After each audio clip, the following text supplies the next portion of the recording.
we conceptualize access as the fit between the patient and the healthcare system. Thus, access depends on the structure of the healthcare system and each patient's social determinants of access.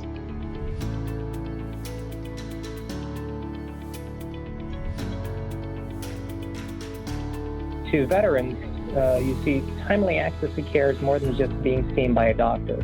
It's not transactional, because veterans believe they have earned the care they are seeking from VA.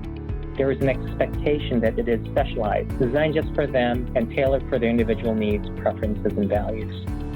And by having this dialogue between the specialist and the primary care provider, we're able to determine what the right care is, in addition to the right time, who's the right provider to provide that care, and where the right location is.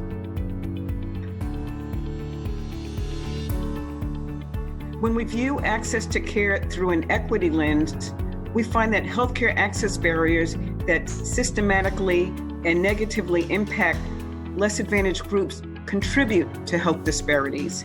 So whether we're dealing, with vision loss or hearing loss, or folks with mobility concerns, it's making sure that as we deploy these new platforms and these new systems, we're remembering to take into consideration what the implications are going to be, so that we don't ever leave any groups of veterans outside of those areas.